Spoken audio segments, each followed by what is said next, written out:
नमस्कार दोस्तों, मैं NM Pandey platform education centre private limited के यूट्यूब चैनल पर आप सभी का हार्दिक स्वागत करता हूं।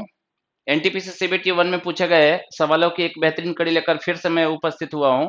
आज हम लोग देखते हैं इस सेशन में क्या है। पहला नंबर सवाल कह रहा त्रिभुज एबीसी की एक भुजा 28 सेंटीमीटर है और एक अन्य समबाहु त्रिभुज पीक्यूआर की भुजा का माप ज्ञात करना है, जिसका क्षेत्रफल समबाहु त्रिभुज के क्षेत्रफल के 16 गुने के बराबर है। ध्यान देंगे, दो त्रिभुज है और दोनों त्रिभुज समबाहु त्रिभुज है ए बी सी, और एक है क्या पी क्यू और आर। ध्यान दीजिएगा, कहा गया है कि इसके भुजा की लंबाई एबीसी की 28 सेंटीमीटर है और उसके भुजा की लंबाई आपको निकालनी है एक्स। मान लिया जाए, कहा गया है कि ये दोनों के दोनों समबाहु त्रिभुज हैं, इसका मतलब ये दोनों त्रिभुज समरूप होंगे। अगर दो त्रिभुजों के प्रत्येक कोण का मान बराबर हो जाए तो आप कहेंगे कि दोनों त्रिभुज क्या होते हैं, समरूप होते हैं। तो ये दोनों त्रिभुज समरूप हो गए। तो कह रहा था कि पी क्यू आर का जो एरिया है ए बी सी के एरिया के 16 गुना के बराबर है। इसका एरिया अगर एक है तो इसका एरिया कितना, 16 होगा।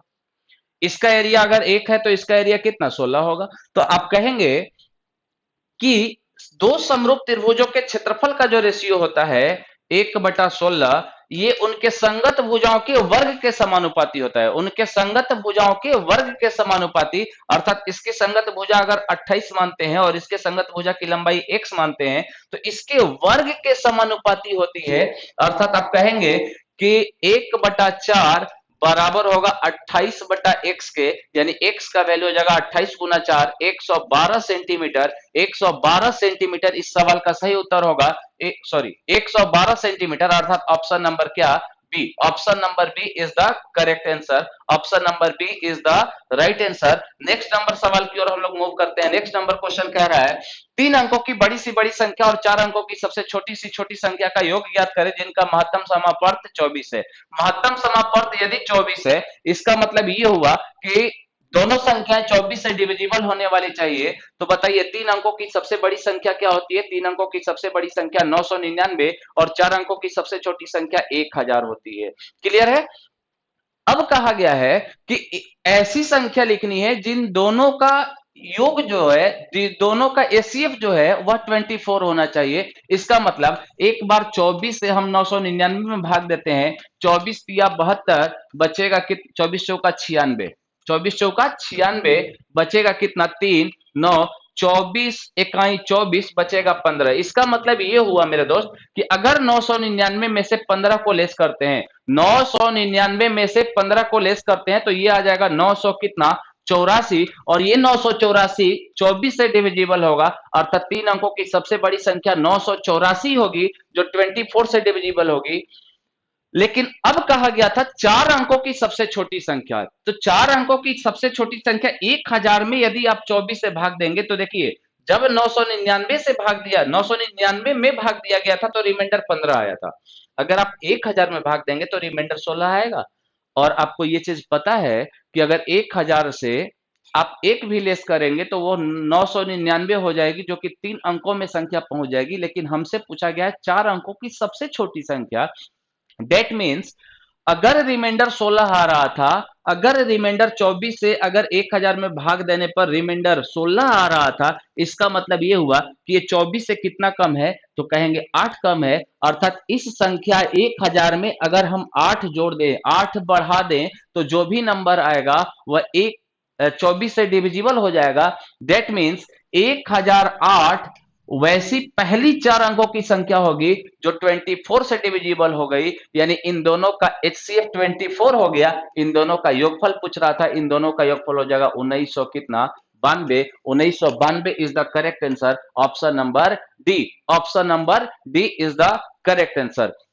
नेक्स्ट मेथड क्या होगा सकता है इस सवाल का, ध्यान देंगे। नेक्स्ट मेथड के लिए यदि हम कहें कि दो संख्याओं का एचसीएफ 24 है, इसका मतलब वो दो जोन वो जो दोनों संख्याएं होंगी उनका योगफल भी 24 से डिविजिबल होगा। हमने क्या कहा, दो संख्याओं का एचसीएफ यदि 24 है, इसका मतलब वे दोनों की दोनों 24 से कट रही होंगी।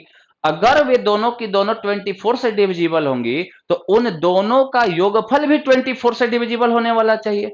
अब हमसे कहा गया कि 3 अंकों की सबसे छोटी संख्या 3 अंकों की सबसे बड़ी संख्या 999, 4 अंकों की सबसे छोटी संख्या 1000, अर्थात इन दोनों का योगफल डायरेक्ट हम निकाल लेंगे 1999। इसका मतलब ये हुआ, ये तो 24 से कटेगा नहीं, हमें चाहिए कि 24 से कटने वाली चाहिए, तो 24 से डायरेक्ट हम भाग दे देंगे। 24 आठे 192, बचेगा कितना 2, और यहां बचेगा कितना 24 आठे 8 चौका 32, 2 8 दूना 16 और 2, ठीक है, यहां आ गया 2 और यहां आ जाएगा कितना 9। एक सेकंड, 24 आठे 8 चौका 32, 3 9 9 9 और 1, 24 आठे 8 चौका 32, 3 8 दूना 16, 3 16 3 19, बचेगा, देखिए यहां बचेगा कितना 7 और यहां बचेगा 9, तो 24 दिया कितना 72, बचेगा कितना मेरे दोस्त 7। इसका मतलब ये हुआ कि अगर 1999 में से आप 7 को लेस करते हैं, 1999 में से 7 को लेस करते हैं, अर्थात 1999 माइनस 7 अर्थात 1992, ये 1992 जो संख्या होगी यह 24 से डिविजिबल होगी, ये 24 से डिविजिबल होगी। इसका मतलब राइट आंसर आपका जो होगा क्या होगा 1992 हो जाएगा। 1992 is the right answer. Next सवाल की ओर हम लोग आगे मूव करते हैं। कह रहा है यदि कुछ आंकड़ों के माध्य और माध्यिका का अनुपात, ध्यान दीजिएगा, माध्य जो है वह 4 है, माध्यिका जो है मान लेते हैं मेरे दोस्त 5 है, माध्यिका 5 है, तो इसके माध्य और बहुलक का अनुपात ज्ञात करना है। तो माध्य तो हमारे पास 4 है और बहुलक यदि हम निकाल लें तो बात बन जाएगी। आपके पास कंसेप्ट होगा, नोट कर लेंगे इस नोट कंसेप्ट को। क्या होता है, बहुलक बराबर होता है 3 गुने माध्यिका, 3 गुने माध्यिका यानी मीडियन माइनस 2 इंटू समानांतर माध्य, 2 इंटू अर्थमेटिक मीन, समानांतर माध्य के। ध्यान दीजिएगा, 3 गुने माध्यिका का मान अगर 5 है माइनस 2 गुने समानांतर माध्य का मान अगर 4 है, तो 5 दिया 15 माइनस 4 दूना कितना 8, अर्थात ये आ जाएगा कितने 7 के बराबर। यानी बहुलक का वैल्यू 7 आ गया और माध्य का मान 4 है, यानी रेशियो जब निकालेंगे तो 4 अनुपात 7। Option number option number C is the correct answer. C इस सवाल का सही उत्तर होगा। नेक्स्ट क्वेश्चन की ओर हम लोग मूव करते हैं। नेक्स्ट क्वेश्चन क्या कह रहा है, ध्यान देंगे, दो संख्याओं का लघुत्तम और महत्तम समपर्तक के योग तथा अंतर क्रमशः 369 और 351 है। फिर कहा गया है तो दूसरी संख्या, यदि एक संख्या का मान 72 हो तो दूसरी संख्या का मान ज्ञात करें। ध्यान देना है, दो संख्याओं का एलसीएम यानी एलसीएम प्लस एचसीएफ दिया हुआ है आपके पास कितना 369, और एलसीएम माइनस एचसीएफ दिया हुआ है आपके पास 351। अगर इन दोनों को जोड़ दे तो ये आ जाएगा 2 बराबर 2 बराबर 3 3 6, ये हो जाएगा कितना 720, 720, अर्थात ये हो जाएगा एलसीएम का वैल्यू आपका आ जाएगा 360।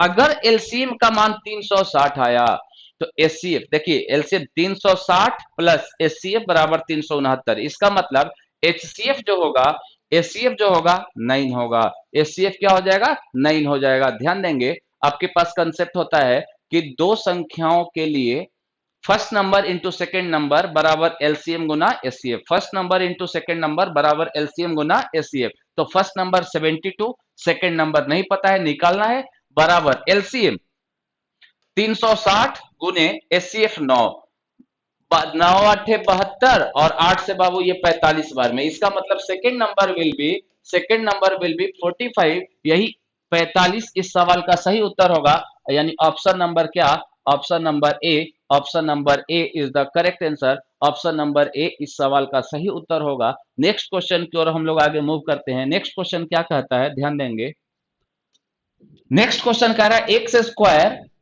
X square minus 2x plus 1 बराबर 0, x square minus 2x plus 1 बराबर 0 को संतुष्ट करता है तो x cube minus 1 upon x cube का मान क्या होगा। ध्यान दीजिएगा, अगर हम बात करें एक्स स्क्वायर -2x प्लस 1 बराबर 0 है, तो आप इसको लिख सकते हैं क्या, x माइनस 1 का होल स्क्वायर बराबर 0। x माइनस 1 का होल स्क्वायर बराबर 0 अर्थात x माइनस 1 बराबर 0 अर्थात x का वैल्यू आ गया कितना, 1। अगर x का वैल्यू 1 आ गया तो हमसे पूछा गया है क्या, x cube minus 1 upon x cube का मान क्या होगा, x की जगह पे वैल्यू पुट कर लेंगे 1, 1 का क्यूब 1 माइनस 1 बटा 1 का क्यूब अर्थात ये हो जाएगा 1 माइनस 1 बराबर कितना, 0। Option goes to C, option goes to C, यानी C is the correct answer, C इस सवाल का सही उत्तर होगा। नेक्स्ट वीडियो में मिलते हैं। आज इस सेशन में हम लोग इतना ही रखेंगे, नेक्स्ट वीडियो में फिर इसी उत्साह उमंग के साथ मिलेंगे, तब तक के लिए आप अपना ख्याल रखिए, बाय बाय, टेक केयर।